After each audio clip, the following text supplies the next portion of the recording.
Oke, bismillahirrahmanirrahim. Assalamualaikum warahmatullahi wabarakatuh. Alham, Alhamdulillahirabbil alamin wa bihi nasta'inu ala umurud dunya waddin. Wassalatu wassalamu ala habibina wa syafi'ina wa qurrata ayunina wa maulana Muhammadin wa ala alihi wa sahbihi wa man tabi'ahu ila yaumiddin, amma ba'du. Alhamdulillah kawan-kawan, kita sudah di pertemuan ke-7, artinya kita sudah bisa mengikuti UTS, dan insya Allah sebagaimana surat edaran yang sudah diberikan oleh fakultas ke kita, ini tentunya menguatkan besok di hari Senin sudah dimulai UTS. Minggu depan berarti. Baiklah kawan-kawan, materi kita sudah sampai pada hadis tentang poligami, begitu ya. Kita tahu bahwa poligami ini adalah bagian daripada sistem nikah, begitu ya, atau cara nikah. Di antara cara nikah itu ada yang mereka menggunakan cara monogami, ada yang menggunakan cara poligami, begitu ya.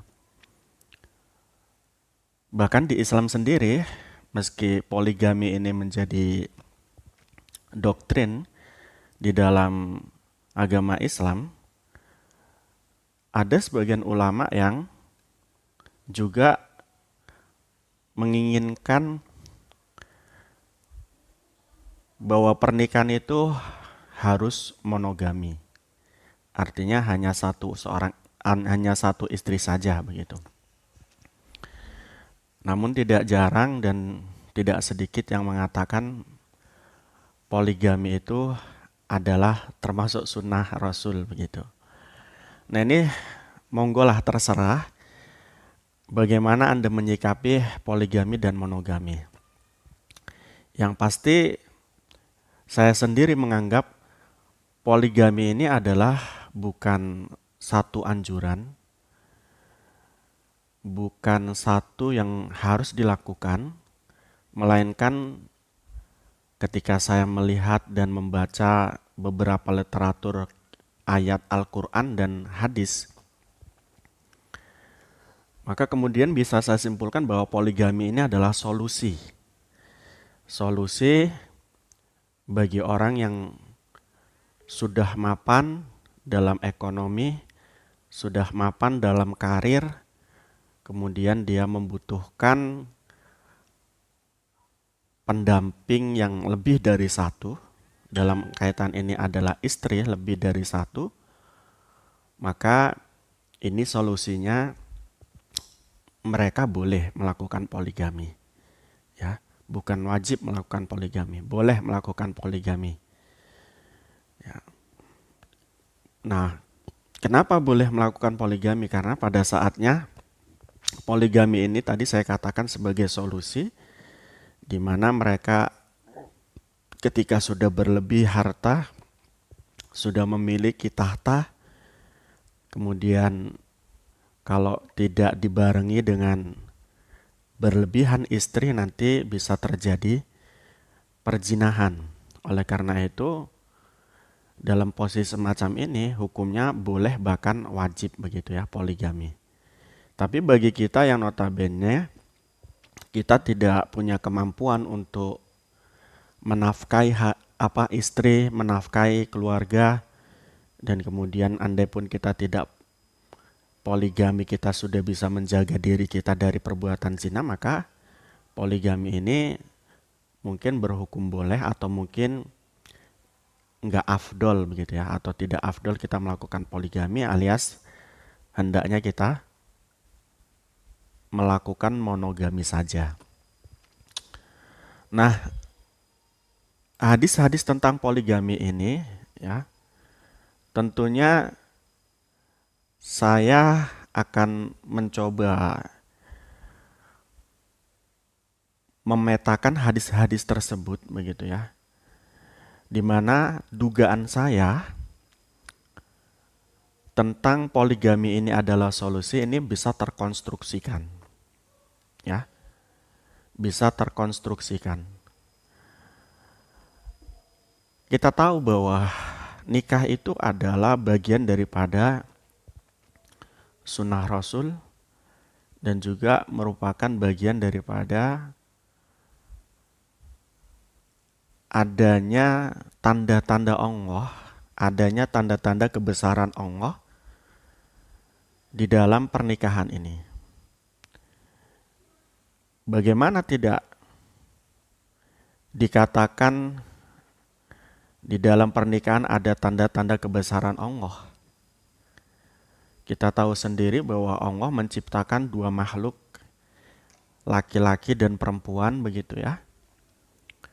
Dan kemudian punya pemikiran yang berbeda, punya keinginan yang berbeda, tapi mereka dalam kaitan ketika bertemu dengan jodohnya, mereka saling bisa mencintai, menghargai, bahkan mereka dapat mewujudkan salah satu sunnah Nabi yang disebut dengan apa? Yang disebut dengan memberi keturunan ya dari pernikahan ini. Oleh karena itu, dalam sebuah ayat Allah mengatakan wa min ayatihi an khalaqalakum min anfusikum azwajal litaskunu ilaiha wa ja'ala bainakum mawaddatan wa rahmah. Jadi di situ Allah mengatakan dari tanda-tanda kebesaran Allah adalah Allah menciptakan kamu atau Allah menciptakan pasanganmu dari dirimu sendiri untuk apa? Litaskunu ilaiha, agar kamu tenang bersama mereka, wa ja'ala bainakum mawaddatan wa rahmah. Dan Allah juga ketika kamu sudah menikah ini, Allah jadikan kamu dan mereka menjadi mawaddah warahmah itu. Jadi saya katakan bahwa kenapa di sini nikah ini menjadi ayat Allah atau tanda-tanda kekuasaan Allah. Ya, tadi karena memang Allah menciptakan dua makhluk yang berbeda jenisnya, dalam kaitan ini laki-laki dan perempuan, kemudian Allah bisa menyatukan dalam bentuk ikatan satu pernikahan. Nah, ketika sudah menikah di situ litaskunu, untuk memberi ketenangan antara keduanya. Ini adalah merupakan tanda-tanda kebesaran Allah. Tanpa kekuasaan Allah, niscaya kita mungkin tidak bisa melanjutkan pernikahan atau bahkan tidak bisa menikah karena tadi sifatnya saja berbeda, wataknya berbeda, jenis kelaminnya berbeda, keinginannya juga berbeda. Tapi begitu Allah menunjukkan kepada kita kebesaran Allah, kemudian kita bisa satu dalam rumpun yang disebut dengan keluarga. Selanjutnya, oleh karena itu kita harus tahu kawan-kawan bahwa dalam pernikahan itu memiliki tujuan, ya. Tujuan pernikahan itu apa? Yang pertama adalah untuk menjaga kehormatan, gitu ya. Untuk menjaga kehormatan. Baik kehormatan diri kita ataupun kehormatan istri kita. Menjaga kehormatan ini bukan untuk diartikan sebagai kehormatan martabat strata sosial, tapi lebih daripada itu, bahwa kehormatan yang dimaksud dalam kaitan ini adalah kehormatan yang bentuknya adalah agama kita, gitu ya, keimanan kita, di mana keimanan dan agama kita memerintahkan kepada kita untuk menjaga farji, tidak melakukan perzinahan. Ini yang dimaksud kehormatan dalam tujuan nikah. Sehingga ketika kita sudah menikah, diharapkan kita tidak melakukan hal-hal yang melanggar perintah-perintah Allah. Dalam kaitan ini adalah berzina, kemudian bermaksiat atau khulwat dan lain sebagainya. Ini adalah untuk menghindari itu kita harus menikah. Dalam kaitan ini, sebagaimana hadis yang pernah kita pelajari kemarin, Nabi mengatakan ya ma'syarus syabab manis tato aming kumul ba'ata falyatazawaj fa innahu akhadu lil basar wa ahsanu lil farji. Jadi fungsi daripada nikah ini adalah akhadu lil basar, menutup mata untuk melihat kemaksiatan, wa ahsanul lil farji dan menjaga kehormatan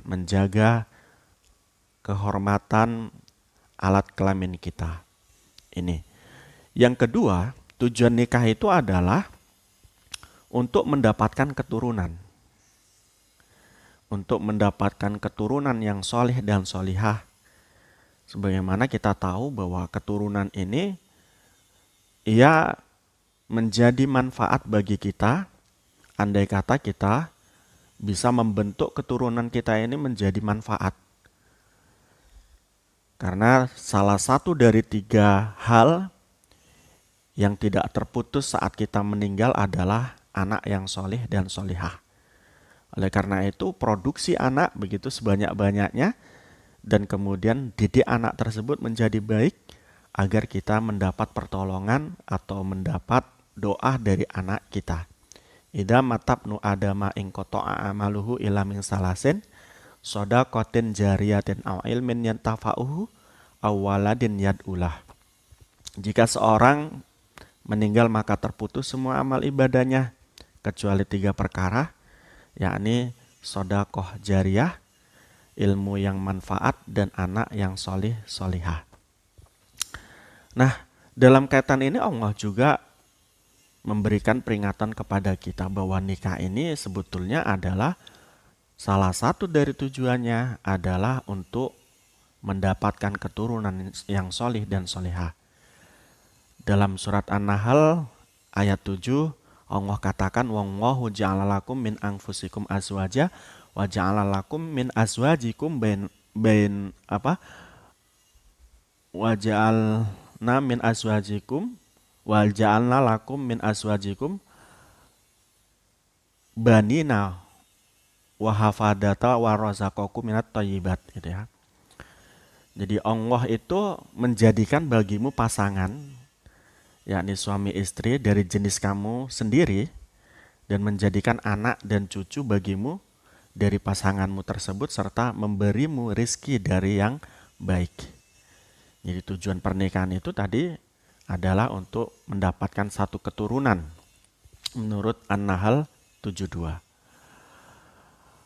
Kemudian tujuan dari nikah juga sebagaimana kita tahu di dalam hadis yang sudah kita pernah pelajari, bahwa Nabi itu satu ketika besok itu akan bertemu dengan para nabi-nabi yang lain, dan pada saat itu Nabi akan menunjukkan kebanggaannya kepada umatnya. Nah, dalam kaitan ini, dalam sebuah hadis Nabi mengatakan dengan memerintahkan Nabi untuk nikah, salah satunya adalah untuk memperbanyak umatnya. Tazawwaju fa inni mukatsiru bikumul ummam yaumal qiyamah. Menikahlah kamu karena sesungguhnya aku besok akan banyak-banyakan umat di hari kiamat. Wala takunu karohbatiniyah nasoroh. Ya. Dan janganlah kalian seperti para pendeta Nasrani. Pendeta Nasrani itu tidak menikah. Nah, oleh karena itu di sini ketika kita menikah ini, kita sedang menjalankan sunnah Rasul, ya. Menjalankan sebuah cita-cita Rasul. Apa cita-cita Rasul itu? Memperbanyak umat. Memperbanyak umat nanti di hari kiamat. Nah, mudah-mudahan dengan banyaknya umat Nabi Muhammad ini, Nabi Muhammad bangga, Nabi Muhammad senang. Dan mudah-mudahan pula dengan banyaknya umat ini, umat-umat daripada umat Nabi Muhammad bisa menjadi satu kebanggaan yang notabene mereka semuanya masuk surga atau kebanyakan masuk surga. Ini tujuan daripada nikah. Satu, untuk menjaga kehormatan. Yang kedua, untuk mendapat keturunan yang solih dan solihah. Yang ketiga adalah untuk menjalankan sunnah Rasul, membanggakan apa yang menjadi cita-cita Rasul. Berkaitan tentang itu kawan-kawan, kita tahu bahwa di dalam agama Islam tadi, kita diperbolehkan ada solusi dalam pernikahan ketika kita memiliki tadi harta yang melimpah, tahta yang sudah tersedia, kemudian punya hasrat untuk menikah lebih dari 2 atau lebih dari 3, ya kurang dari 4. Nah, dalam kaitan ini solusinya adalah poligami. Solusinya adalah poligami. Allah mengatakan fangkihu ma tobalakum minan nisa'i mathna wa thulatha wa ruba'. Menikahlah kamu dengan wanita-wanita yang top, yang bagus, yang punya kualitas keilmuan, punya kualitas keturunan, dan punya kualitas kecerdasan membina rumah tangga. Ya, nikahi mereka matna, baik itu 2, wasulata ataupun 3, waruba ataupun 4. Ya. 4 batas seseorang boleh menikah atau berpoligami. Dalam kaitan ini sebagaimana sebuah hikayah atau cerita yang notabene terekam dalam sebuah hadis berkaitan tentang itu. Ada seorang Nasrani, ada seorang yang bukan orang Muslim datang kepada Nabi ingin masuk Islam. Namanya Hoilan bin Salamah Ats-Tsaqafi. Beliau datang kepada Nabi, kemudian beliau menyatakan bahwa beliau atau Hoilan ini ingin masuk Islam. Nah, pada saat itu karena Hoilan ini dilihat oleh Nabi merupakan orang yang memiliki kedudukan, memiliki harta benda, dan begitu juga memiliki istri lebih daripada 4. Maka pada saat itu Hoilan oleh Nabi diperintahkan untuk memisahkan istri-istrinya dan menjaga 4 daripada istri yang ada. Setelah masuk Islam, kemudian hal itu dilakukan oleh Hoilan bin Salamah. Nabi mengatakan ayatahayyaru arba'an minhunnah.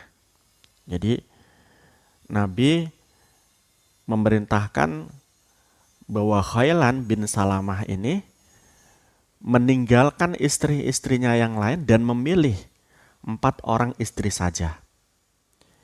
Ini menguatkan adanya batas maksimum poligami itu hanya 4 gitu ya.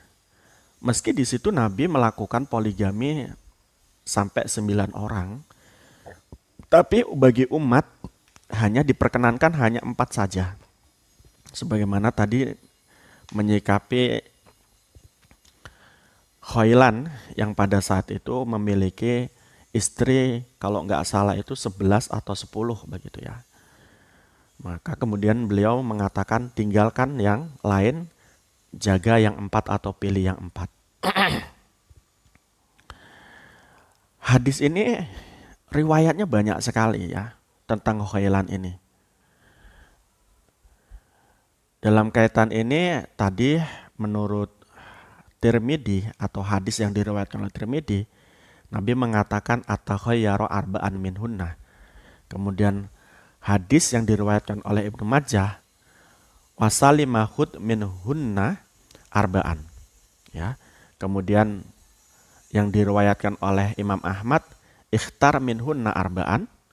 Kemudian diriwayatkan oleh Ibnu Syihab an Salim ya, bahwa Nabi mengatakan amsik arba'an wa farik sairihunna. Ini hadis yang saya hafalkan dulu ketika masih sekolah gitu ya. Amsik arba'an wa farik sairihunna. Nah, kemudian Imam Syafi'i dari Imam Malik juga meriwayatkan hadis yang sama, amsik arba'an wa farik sairihunna. Kemudian apa namanya?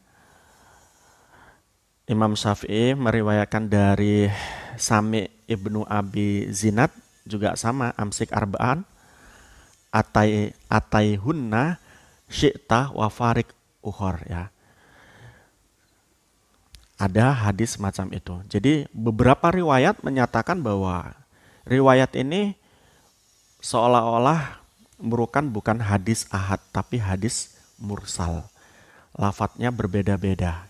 Banyak sekali riwayat. Nah, ini menguatkan bahwa dalam poligami Islam itu hanya batas maksimalnya hanya 4 orang saja. Tidak lebih dari 4 orang.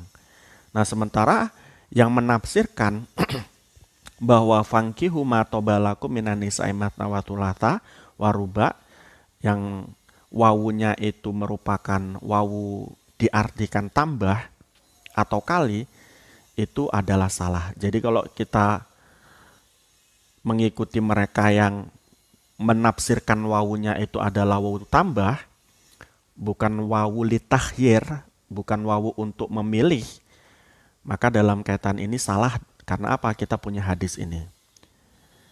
Sehingga mereka yang mengatakan matna 2, wasulata tambah 3, waruba tambah 4, sehingga 2 tambah 3 sama dengan 5 tambah 4, 9, sesuai dengan apa yang dilakukan Nabi, 9 orang, ini adalah salah. Kenapa begitu? Karena ada hadis ini. Sementara Nabi melakukan pernikahan lebih dari 4 orang, itu adalah termasuk khoso isun Nabi, satu kekhususan Nabi yang tidak boleh diikuti oleh umatnya Nabi Muhammad. Nah, pun juga yang mengatakan bahwa wawu itu adalah perkalian, jadi matna wa thulatha 2 kali 3 sama dengan 6, ya kan? Kemudian waruba dikali 4, 4 kali 6 sama dengan 40 atau berapa? Ya, itu adalah salah. Ya, salah. Sekali lagi, kenapa salah? Kita berdasarkan hadis tersebut berkaitan tentang seorang namanya Khailan bin Salamah yang pada saat itu masuk Islam sudah beristri lebih dari 4. Nah, kemudian Nabi memerintahkan untuknya untuk memisahkan, untuk menceraikan yang lainnya dan menikahi untuk memilih 4 daripadanya. Nah, yang menguatkan lagi bahwa poligami ini adalah solusi, bukan satu kewajiban, juga bukan sunnah, itu adalah Nabi yang pada saat itu juga tidak menginginkan poligami, tapi karena perintah Allah, Nabi menikahi istri-istrinya setelah Ibunda Khadijah. Ini adalah satu indikasi bahwa Nabi juga tidak menginginkan poligami sebetulnya, tapi karena perintah Allah sekali lagi, sehingga beliau menikah lebih daripada 9 orang. Itu yang kedua. Yang ketiga lebih jelas lagi dalam kaitan ini, Nabi Muhammad SAW itu melarang Sayyidina Ali untuk memadu atau menduakan putri beliau Nabi Muhammad SAW yang namanya Fatimah. Di mana Fatimah adalah merupakan istri daripada Sayyidina Ali. Dan dalam kaitan ini, dalam beberapa hadis, Nabi mengatakan inna bani Hashim bin Makhirah asata dununi ayang kihu ibnatahum Ali bin Abi Thalib fala adana lahum tsumma la'adzana lahum, tsumma la'adzana lahum ila ayuhibba ibnu Abi Thalib ayutalliqa ibnati wa yunkihu ibnatahum. Jadi satu ketika orang-orang Bani Hasyim itu datang kepada Sayyidina Ali, meminta kepada Sayyidina Ali untuk nikahi anak-anak perempuan mereka. Nah, setelah Sayyidina Ali diminta untuk menikahi anak-anak mereka, kemudian Ali atau Sayyidina Ali datang kepada Nabi, dan pada saat itu Sayyidina Ali minta izin kepada Rasul. Minta izin kepada Rasul, wahai Rasulullah, bolehkah saya menikahi anak-anak Bani Hasyim yang dimana mereka meminta saya untuk menikahi anak-anak mereka. Pada saat itu, sebagaimana dalam hadis ini, Nabi tidak pernah mengizinkan la adina lahum, tsumma la adina lahum, tsumma la adina lahum, sampai 3 kali dinyatakan la adina lahum, la adina lahum, tidak mengizini mereka untuk dinikahi oleh Ali, tidak diizini mereka untuk dinikahi oleh Ali. Ini beberapa kali begitu. Sayyidina Ali tidak diperkenankan menikahi atau memadu Sayyidah Fatimah dengan perempuan-perempuan yang ditawarkan oleh Bani Hasyim.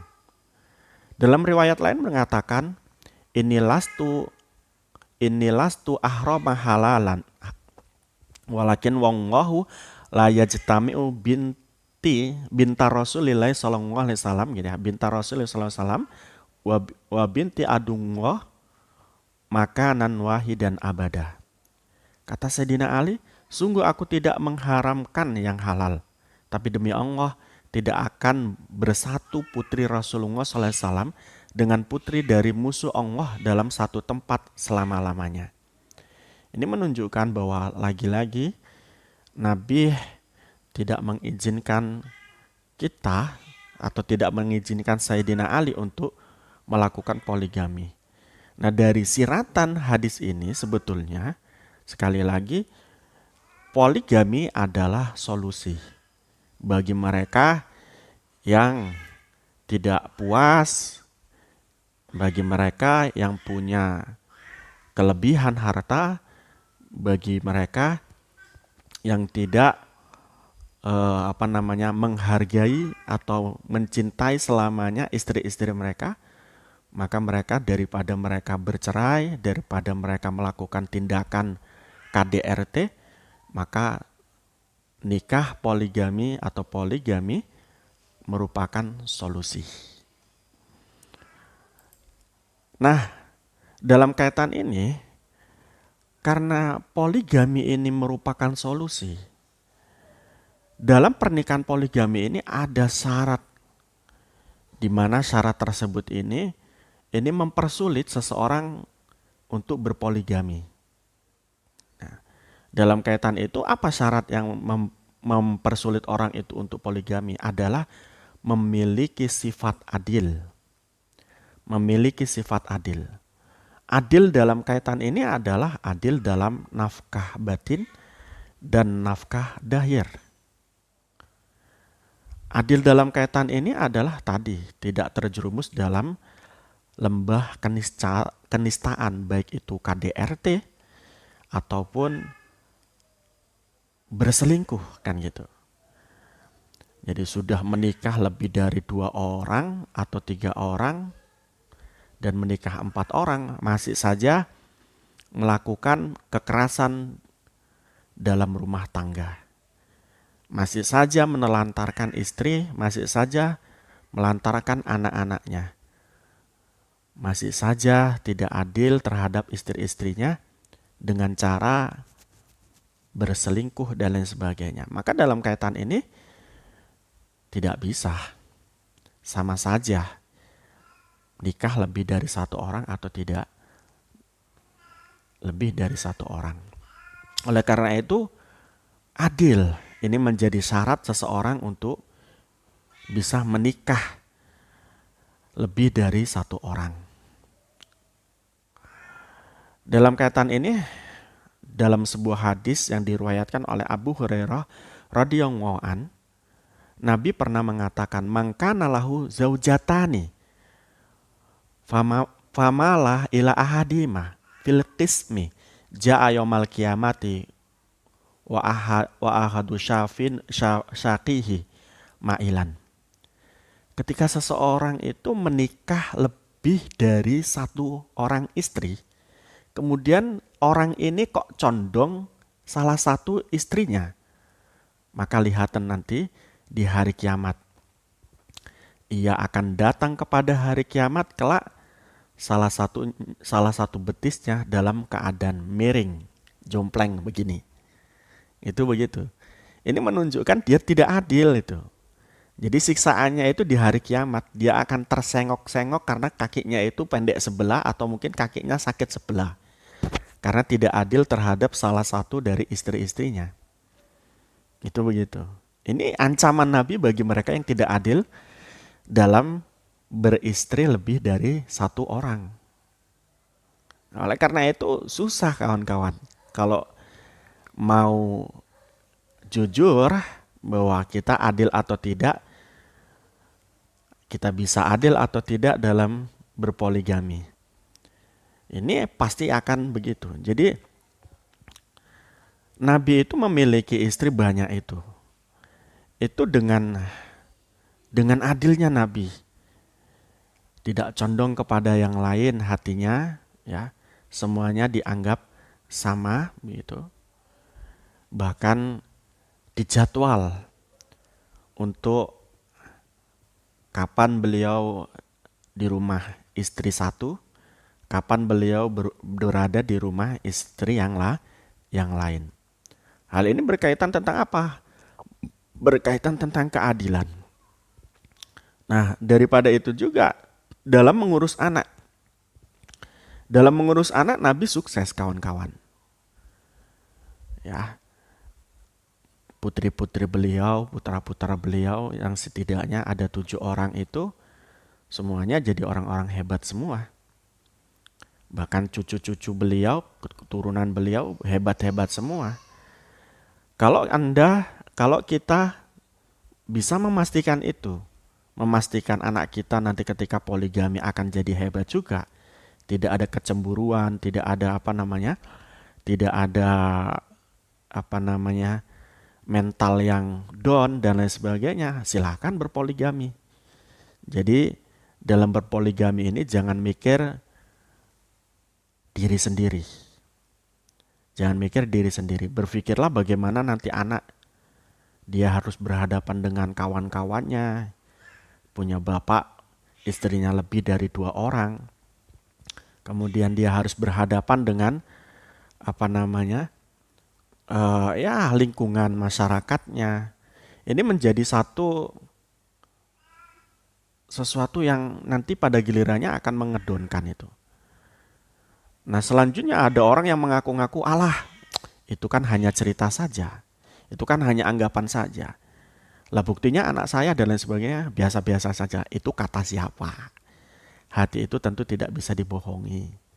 Satu ketika pasti akan nampak bahwa mereka sedang bersengketa antara anak dari keturunan satu dengan anak dari keturunan yang lain. Nah, begitu juga dengan istri. Nampaknya mereka bisa bergaul dengan bagus ya dengan sesama istri yang lain. Nah, enggak taunya di belakang itu juga sakit hati. Dan itu banyak sekali. Nah, oleh karena itu, karena kita tidak bisa semacam Nabi, tidak bisa istri-istri kita itu semacam istri baginda Nabi, ya paling selamat beristri secara monogami. Ya, beristri secara monogami. Andai pun kemudian kok kita memiliki libido yang lebih gitu ya, memiliki hasrat seksual yang lebih, maka berpuasa itu lebih aman untuk kita, aman untuk keluarga kita, dan aman untuk keturunan kita. Itu begitu. Nah, dalam kaitan ini ditegaskan lagi oleh baginda Nabi Muhammad SAW melalui hadis Aisyah.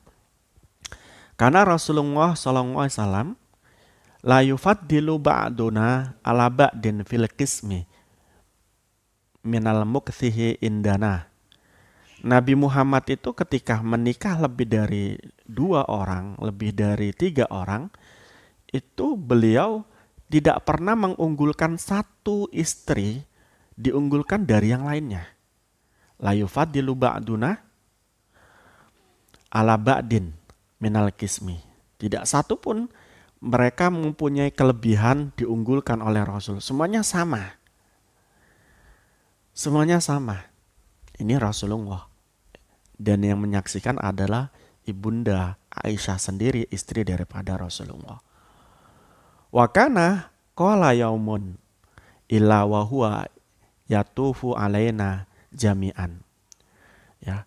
Dan Nabi Muhammad itu kurang dari 1 hari. Tidak mungkin beliau itu berada di satu tempat istri saja, tapi beliau keliling. 1 hari itu beliau keliling ke istri-istrinya yang ada 9 itu. Nah, kita belum tentu bisa semacam itu. 1 hari itu bisa pindah-pindah semacam itu. Alasannya paling capek. Oleh karena itu nggak adil ketika melakukan beristri lebih dari 2, beristri lebih dari 1. Oleh karena itu ya keadilan ini menjadi sulit bagi kita untuk melakukan nikah lebih dari 1 orang. Nah, oleh karena itu Imam Syafi'i, Imam Hambali ini seolah-olah sedang menutup begitu ya jalan untuk berpoligami dengan memunculkan beberapa syarat yang mempersulit seorang suami untuk melakukan poligami. Salah satunya adalah bentuk keadilan tadi itu. Bentuk keadilan, kemudian komitmen untuk menghargai istri satu dengan istri yang lain. Semuanya harus dipandang rata, kemudian membagi waktu, membagi harta, membagi kasih sayang harus sama. Ini seolah-olah mempersulit mereka. Sehingga beliau mengatakan bahwa bisa disimpulkan menurut beliau ini bahwa poligami ini adalah solusi, bukan bukan satu anjuran. Meski Al-Quran mengatakan fankihu ma tobalakum minan nisa'i ya. Di situ pakai sihot amr. Sihot amr itu bukan berarti, sihot amr dalam ayat ini bukan berarti bimakna wujub ya. Meski ada dalil, ada kaidah yang mengatakan al-amru yadullu alal wujub idza dalla ad-dalilu ala khilafihi. Nah, kemudian Imam Hanafi ini mensyaratkan jika seandainya lelaki itu bisa adil, kemudian bisa menghargai istri-istrinya, tidak menelantarkan anak-anaknya dan istrinya, maka hukumnya diperbolehkan menurut Imam Hanafi. Itu pandangan para ulama tentang poligami. Dalam kaitan ini, syarat-syarat poligami dalam fikih itu kemudian dirumuskan, ya ini fikihnya Imam Syafi'i. Pertama, seorang pelaku poligami atau seorang suami itu harus memiliki sifat adil di antara para istrinya. Itu yang pertama, ini yang paling sulit ya. Kemudian yang kedua, harus semakin meningkatkan ketakwaan kepada Allah. Ya, seorang yang poligami itu harus meningkatkan ketakwaannya. Jadi kalau semakin dia menambah istri namun tidak takwa, tidak ibadahnya tidak bertambah, ya untuk apa poligami? Katanya tadi untuk menghindarkan perzinahan, untuk menghindarkan perbuatan maksiat, untuk mengikuti Rasul, di mana Rasul ketika menikah lebih daripada 1 orang, itu beliau lebih tekun ibadahnya. Sementara Anda bagaimana? Anda dan saya mungkin ketika poligami malah bingung cari nafkah. Ketika sudah bingung cari nafkah, yang muncul emosi, yang muncul mungkin kesibukan terhadap mencari nafkah dibanding mencari ridhonya Allah dalam ibadah. Ini syarat kedua. Syarat ketiga, harus dapat menjaga para istri-istrinya. baik menjaga agamanya atau kehormatannya. Ini tanggungannya seorang yang melakukan poligami itu harus menjaga istrinya, baik kehormatannya ataupun menjaga agamanya. Jadi agama juga menjadi bagian daripada apa? Menjadi bagian dari tanggung jawab seorang suami. Begitu juga kalau seandainya ketika poligami malah istri Anda kemudian dalam tanda kutip terlantar.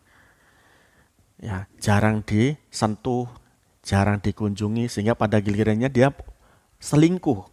Nah, ini jadi tanggung jawabnya si suami yang poligami. Ya, dia tidak bisa menjaga kehormatannya, tidak bisa menjaga agamanya.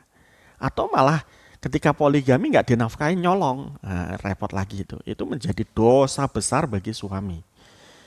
Oleh karena itu syarat ini harus dipenuhi. Yang keempat syaratnya adalah seorang suami yang poligami itu harus mencukupi nafkah lahir dan batin istri. Begitu juga anak-anaknya. Itu syaratnya. Berkaitan tentang itu, dalam kaitan ini, kita harus juga menilik bahwa di dalam undang-undang perkawinan di Indonesia itu diperbolehkan ya poligami ini atau nikah lebih dari satu orang. Dalam kaitan ini pasal 3, pasal 4, dan pasal 5 Undang-Undang Nomor 7 Tahun 1974 tentang perkawinan menyatakan diperbolehkan kita melakukan poligami. Ya. Tapi apa? Di situ disebutkan poligami diperbolehkan kalau dengan izin istri dan ketetapan pengadilan dengan syarat-syarat tertentu. Syarat-syarat poligami itu setidaknya itu ada di pasal 5 ya, yang mengatakan adanya persetujuan dari istri pertama atau istri lainnya. Itu pasal 5 ayat 1, kemudian ayat 2-nya adanya kepastian bahwa suami mampu menjamin keperluan-keperluan hidup istri dan anak-anak mereka. Yang ketiga, syaratnya adalah adanya jaminan bahwa suami akan berlaku adil terhadap istri-istri dan anak-anaknya. Kemudian dalam hal pengadilan dapat mengizinkan seseorang berpoligami itu diulas dalam pasal 4 ayat 2 yang mengatakan bahwa pengadilan hanya akan memberi izin kepada suami untuk beristri lebih dari satu jika sang istri tidak bisa menjalankan kewajibannya. Jadi alasan pengadilan menetapkan seseorang bisa poligami itu kalau si istri dianggap tidak bisa menjalankan kewajibannya, baik itu memberi layanan kepada suaminya baik bentuk dohir ataupun batin, ini bisa dijadikan alasan. Kemudian istri memiliki cacat badan atau penyakit yang tidak bisa disembuhkan. Jadi kalau istri itu tidak bisa sembuh dalam penyakitnya, ini juga menjadi alasan peradilan agama memperbolehkan orang berpoligami. Ini kawan-kawan yang bisa kita diskusikan pada hari ini, mudah-mudahan bisa dipahami. Silakan kalau ada pertanyaan. Silakan.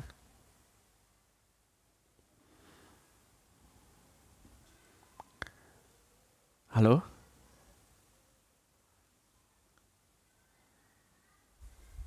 Silakan Mbak, Mas, yang mau bertanya.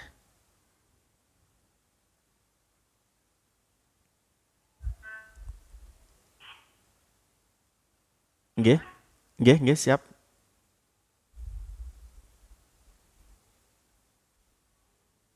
Monggo. Suara saya jelas ya, di mute ya.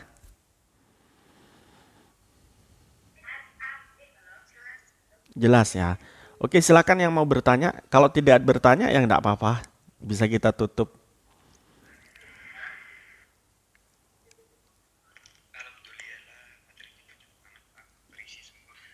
Iya, mudah-mudahan bermanfaat, Mas. Silakan kalau mau ditanggapi.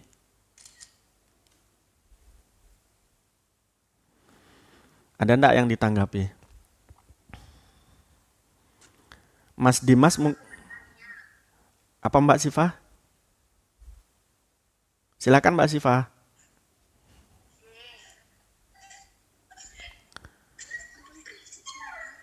Silakan. Kan iku Pak, kaitannya dengan nikah kan.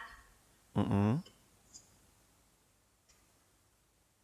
Kan anu piye yen cah lanang nikahi wadone niku, tapi goro wadone pas sampun saya. Semisal kados awale pas perjanjiane niku aku bakal nikahi sampean engko tek mahari rumah, Mm-mm. mobil lan fasilitas. Mm-mm. Kabehane niku tujuane ben wadone gelem nikah karo sing lanang niku lho, Pak. Nggih.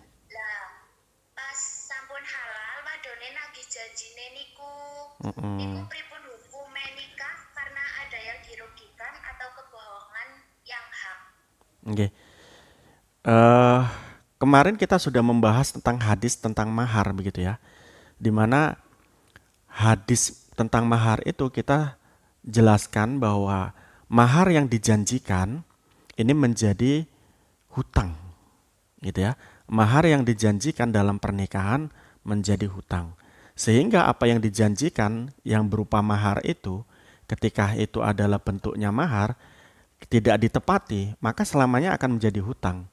Nah, sekali lagi, saya pernah menulis dalam sebuah apa namanya? Sebuah ya di wall FB saya pernah menulis bahwa ketika seseorang menjanjikan mahar kemudian dia tidak menepati janjinya, ini menjadi hutang tapi sayangnya di pengadilan ataupun di undang-undang kita, di undang-undang perkawinan kita itu tidak mengatur itu adanya mahar menjadi hutang. Emannya di situ. Jadi kalau di dalam fikih mahar yang menjadi hutang itu dapat diminta, dapat di apa namanya, dapat ditagih begitu. Oleh karena itu, sesuatu yang dijanjikan dari mahar itu akan menjadi hutang. Itu menurut fakih begitu. Nah, itu. Jadi kalau memang itu adalah bagian daripada mahar, maka akan menjadi hutang. Tapi sekali lagi untuk menggugat hutang mahar ini di dalam undang-undang kita, di dalam undang-undang perkawinan kita tidak ada. Itu yang menjadi kelemahan undang-undang perkawinan kita. Tapi kalau itu bukan janji mahar, contohnya hanya janji-janji palsu saja, itu maka tidak menjadi kekuatan hukum baik di dalam fikih ataupun di dalam hukum positif begitu. Artinya apa? Artinya ya itu hanya janji-janji saja. Itu hanya janji Anda dengan beliau, dengan dia, dan itu kaitannya dengan hukum perjanjian Allah Islam. Dalam kaitan ini, ketika seseorang berjanji kemudian mengingkari, maka dia harus membayar kafarat untuk menebus janji tersebut. Kalau tidak bayar kafarat berarti dosa baginya. Nah, nanti ditunggu saja di akhirat. Begitu, Mbak Sifah. Nih, Pak. Oke. Jadi kawan-kawan juga begitu, jangan sampai terlena dengan janji-janji semacam itu. Anda melihat dia anak orang kaya, Anda melihat dia orang berpunya, belum tentu janji yang dia utarakan sebelum pernikahan ditepati. Jadi jangan terbuai dengan janji. Gitu kawan-kawan. Maka dalam Islam itu kan disebutkan bahwa kita itu tungkahul mar'ah atau kita menikahi dengan laki-laki ya, jangan menikah dengan perempuan saja. Itu dengan ciri-ciri 4 yang sudah disebutkan dalam hadis kemarin. Begitu Mbak Sifah. Yang lain mungkin bisa menanggapi atau bertanya. Saya bertanya, Pak. Silakan Mas Dimas. Kalau untuk poligami ini apakah hanya ada di maksudnya hukum-hukumnya ada di Islam saja atau di agama lain ada hukum-hukumnya poligami gitu, Pak? Terima kasih. Oke. Poligami ini apakah hanya ada di dalam Islam saja atau di agama-agama lain? Melihat daripada ketetapan-ketetapan ajaran agama lain, poligami ini sangat disengiti gitu ya, sangat dibenci oleh agama-agama lain begitu. Sehingga seolah-olah memang tidak ada istilah poligami di dalamnya, di dalam ajaran mereka. Seolah-olah begitu. Saya lebih tidak pernah membaca atau belum membaca bagaimana doktrin mereka terhadap poligami. Yang pasti seolah-olah poligami ini tidak ada di dalam kehidupan mereka. Yang ada hanya di dalam Islam. Karena apa? Islam itu sebagai agama yang mengakomodir kepentingan-kepentingan umatnya, kepentingan-kepentingan pengikutnya. Ya, dalam kaitan ini adalah diakomodir juga kepentingan seksualnya. Agar tidak terjadi perzinahan, agar tidak terjadi perselingkuhan, maka solusinya adalah poligami. Sementara di agama lain mungkin tidak ada solusi itu. Begitu Mas Dimas Gali. Oh iya, terima kasih Pak. Oke. Sa Kebanyakan di nggih nggih nggih. agama Islam kan kayaknya dulu kan terus kemarin apa pernah yang namanya Sarah Rasulullah. Nggih nggih nggih. Iya iya iya, terima kasih Pak. Oke, terima kasih Mas Gali. Yang lain satu lagi mungkin pertanyaan. Pak, mau bertanya. Silakan Mbak Eva. Itu Pak, untuk melanjuti dari pertanyaannya Mbak Silva tentang janji mahar.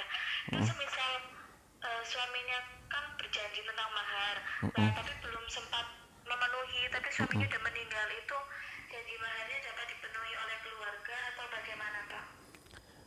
Bisa dipenuhi oleh keluarga karena memang siapa yang menjadi kerabatnya atau bukan bahkan orang lain ya.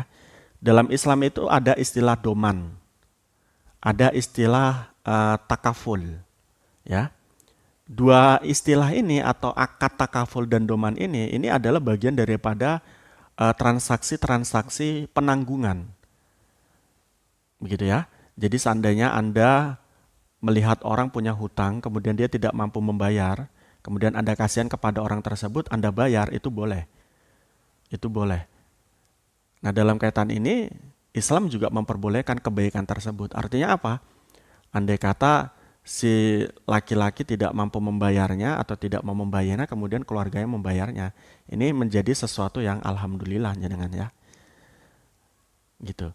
Tapi tidak menjadi satu kewajiban bagi orang lain ya. Yang punya kewajiban hutang itu kan tadi adalah yang berjanji kepada Anda. Sehingga tadi doman dan takaful itu bukan sesuatu yang wajib ya, tetapi akad tabaruk, akad kebaikan. Begitu Mbak Eva. Nah, sehingga jangan jenengan nagih ke keluarganya, nagilah ke yang bersangkutan. Gitu ya Mbak Eva. Nah, Mbak Eva juga harus hati-hati ya. Nanti nikah dengan orang yang banyak janji, nggak ditepati pula. Oke, ini menjadi polemik di masyarakat kita dan saya sudah ini gitu ya, sudah menduga akan menjadi panjang atau akan menjadi runyam ketika tidak ada landasan hukum dalam undang-undang perkawinan kita bahwa mahar itu adalah hutang. Itu insya Allah nanti kita akan demonstrasikan terus, akan kita suarakan terus sehingga pada satu saat hak-hak ini akan menjadi satu pertimbangan hukum untuk ditetapkan undang-undangnya atau pasalnya di dalam undang-undang perkawinan. Begitu, kawan-kawan. Dari situ mungkin kawan-kawan saya cukupkan karena di video saya ini sudah 53 menit begitu ya. Jangan panjang-panjang. Begitu. Nanti kalau ada pertanyaan lewat WA atau lewat YouTube bisa. Begitu kawan-kawan? Oke. Terima kasih. Selamat menjalankan UTS di minggu depan. Saya tutup. Assalamualaikum warahmatullahi wabarakatuh.